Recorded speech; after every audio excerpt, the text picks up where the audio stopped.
Hey there, sports fans. How are we doing? I'm very well, thanks.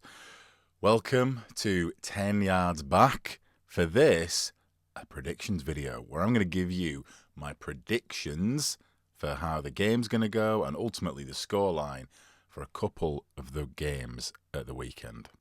On Thursday night,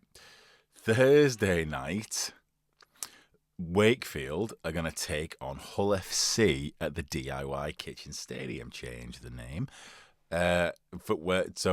Wakefield are hosting Hull FC.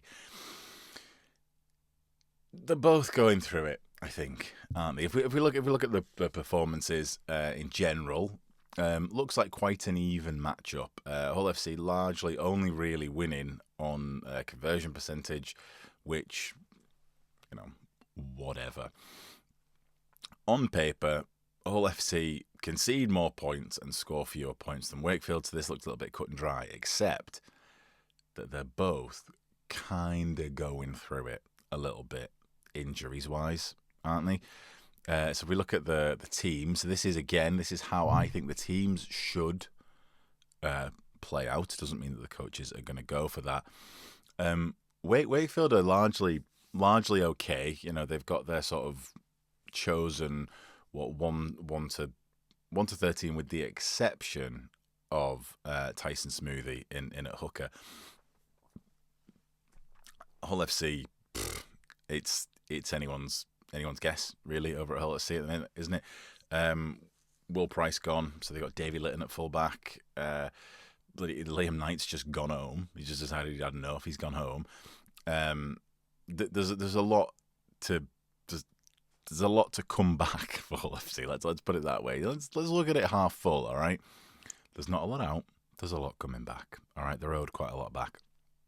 So really, this game I think is gonna be decided largely in the first 10 minutes, and I think that Wakefield have quite a big decision to make around who takes on that hooking role. So in my sort of dream team for Wakey at the minute, I've moved Tavanga from 13 to hooker for that first 10-15 minutes, just to really lay that platform, just to knack a Hull out down the middle. A lot's been said about these fast rucks, which was always allowed, by the way. You could always do it, but people didn't. Like, the defence was penalised or whatever. But everyone is now being held to the standard of a quick play of the ball, quick ruck, which means that hooker position, that halfback position, is really, really prized. Putting someone like Jazz Tavanga in there, he's a ball playing 13 naturally. I think he has played a bit of hooker in the past. Gives them that sort of freedom in the middle, that pressure in the middle that they can build and put people like Mike McMeekin, Rodwell, Nicotimo, those real big, that big pack that they've got to punish Hull FC. They've also got a lot on the bench as well. I mean, Harvey Smith is gonna run through this game if they let him. Hull FC, on the other hand, now when you consider who Hull FC, who they've got out, right? It's easy to just go, there's loads missing. There's no one left. They're done. But just have a look at that back line that they've got. That 1 to 5 that they've got there. Davy Litton, all right, fantastic centre. Seems to know how to play fullback. Briscoe, Hardacre, Romano, Martin. That's not a bad back line. Still, the question is, can they be creative enough? So, if Wakefield have got Lino back and they've got Truman in at the other half, then they're really, really able to control where the game is played. Lino's kicks, Truman's sort of melee placement. They can really dictate where the game is played. We need Litton, Briscoe, Martin to do big meters returning these balls, and they can do it.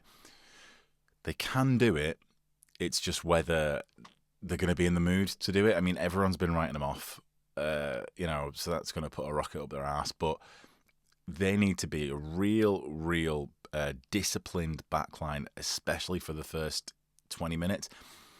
After that, to be honest, as soon as the substitutions come into play for Hull FC, again, the bench doesn't look that bad either. Lasoni, Sau, Fash, they're big fellas who they're not going to do loads of minutes, but they can fill in there and offer some muscle when the fatigue starts to set in. So I don't think this is actually as cut and dry as you might think it is.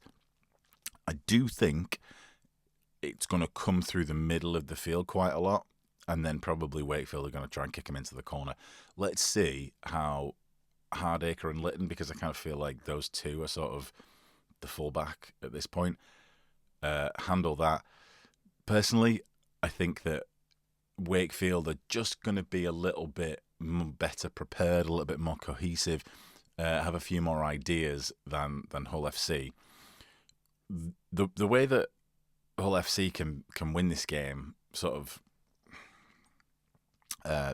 contra to what I just said, is by pushing it on the wings. Because if you watched them against Warrington last week, they had a lot of ideas, Wakefield did, but they weren't quite pulling it off. So it's very regimented down the middle. All right, Tavanga is in there instead of Smoothie, Harvey Smith for sure. All the forwards that they've got that are great forwards, but they weren't quite putting it together out wide. If Hull FC can force those errors out there, then perhaps they can just get themselves the metres down the field and pull this off. Who knows? What do you think? Okay, so that is the end of my predictions video. Let me know what you think of my predictions there. Like, subscribe, do all the stuff, leave a comment. Remember, my predictions were terrible last week, so at least tune in to see how bad they're going to be this week. So anyway, have a good weekend, enjoy the rugby, and I'll see you next week.